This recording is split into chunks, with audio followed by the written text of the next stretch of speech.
Hi, my name's Luana Atkins. This is for differentiating instruction for Professor Darla Baggett, LETU, and this is our workstation for week 4. I have chose 6 workstations, and students are to choose 4 workstations to complete. What they'll need is they'll need their math, student response journals, and a pencil.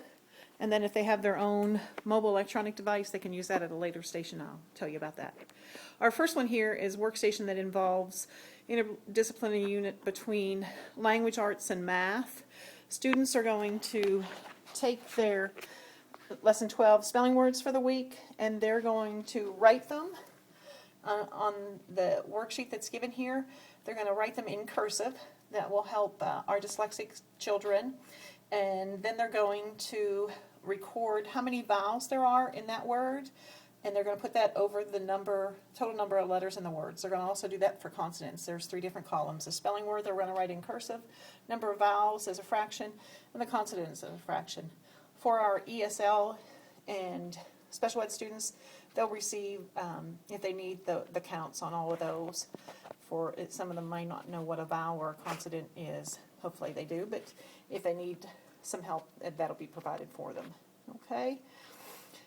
Once they're finished with that, they're going to take their worksheet, and I have folders at this workstation that have the class periods on. They're going to put it in the appropriate class period, and then I'll collect those as they're finished. This is set up. I probably will put students in groups of 3, 4, or 5. There is one workstation that requires teaming, but most of the other ones are independent where students can work through together. Here we have workstation number 2. It's our workstation computer audio visual, and students here are going to use the program called Edmodo. If you've never used Edmodo, it's a great program. Students will log in, and then they'll see a post from their teacher to tell them what to do. I have a few set up here. There's some practice with fractions where they can log in and do some practicing with fractions where this one is where they'll make smoothies, and it just tells them what they need and how to do it.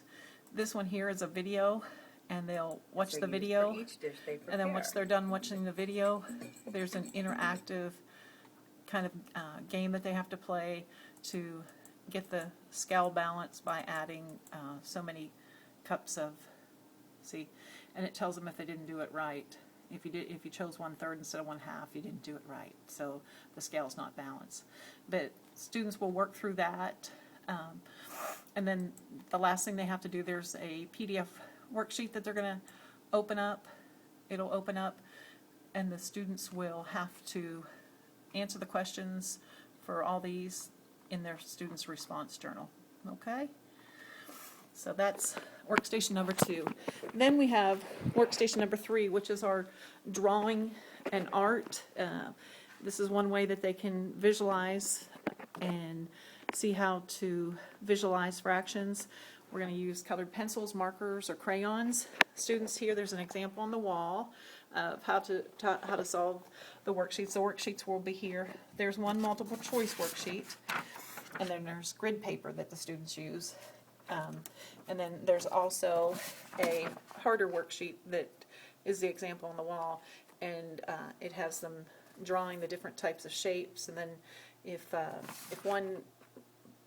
one green triangle plus a trapezoid, red trapezoid, it equals 2/3, then what's 1 equal? So they have to do that on the paper and answer that. The ESL and special needs students will do the multiple choice. The gifted and talented students can do both, and it's the same setup here. Here's markers and pencils and crayons, and the students will put their finished work in the folders for that particular class period. That's workstation number 3, and that taps into the multiple intelligence of using art and all that, so that's a great setup. Here's workstation number 4. It involves picture books. These picture books are mainly meant for lower elementary. One is 5th to 6th grade, but this is a 7th grade content math fractions workstation unit. So what they're going to do here is they're going to pick 2 of these 6 books, and then they're going to read those books, and then in their response journals they're going to write how fractions were used in those books, both in a summary and words, and then they're also going to give me some math sentences using fractions of how they were used and how they solved the problem using fractions. So picture books are great to use in this kind of capacity because they're real short books. The ESL student and the special needs students may get some sentence stems to use to help them with their summaries for the books.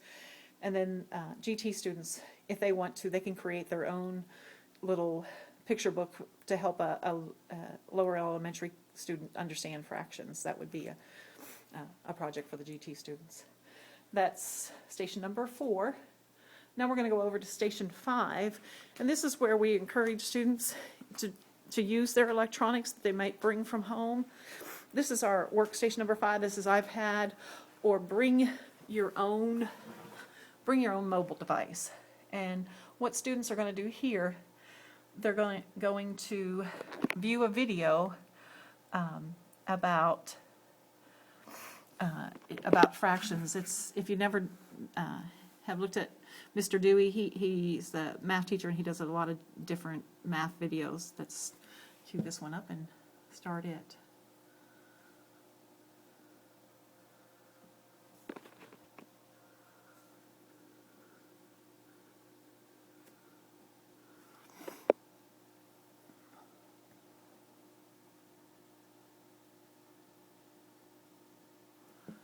Sorry, hold on one moment.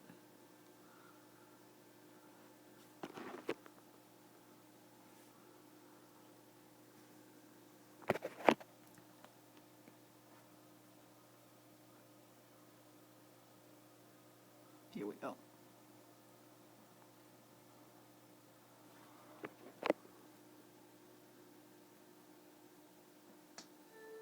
I'll teach you how to get rid of an improper fraction. Teach you how to get a percentage from a fraction. I'll teach you everything you need to know about fractions. Fractions, what's that? Lights, camera, action. Now this video goes with some music, multiple intelligence, and I think it taps into different things that students can feel listening to music, gets them in tune, and kind of gets them excited about fractions. When the top number is bigger than the bottom, so when you take the bottom, fit it in to the top one. Say that the bottom is 3 and the top can be 17.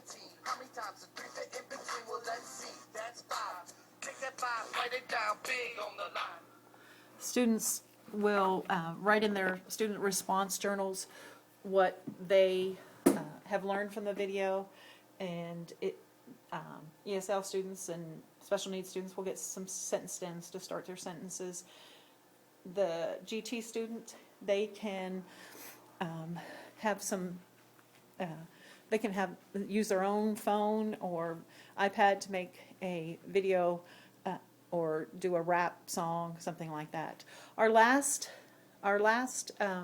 workstation is workstation number 6, and here the kids get some kinesthetic activity as well.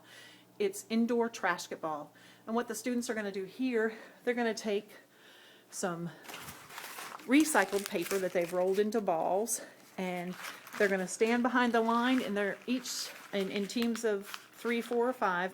They're going to throw the rolled up newspaper into the trash can, standing behind the line, and they're going to take 10 shots. And as they take the shot, they're going to call, ooh, 0 out of 1, 0%. They're going to shoot again, 0 out of 2, 0%. Let's hope I make one. And 1 out of 3, 33 1/3%. So as they do that, somebody will be recording for them. Special needs students and ESL students will have some support from the students in their group, and GT students, they can compile the number of attempts, misses, or, attempts, those made, and the percentage for the entire team, and record that in their student response journal. The last thing that I would like to do is, those are our workstations, but usually I will do an exit ticket, so I will give them some type of little worksheet to do as an exit ticket to make sure that they've understood the unit, and collect those as they leave. So I hope you enjoyed my math workstation for differentiated instruction. Thank you very much.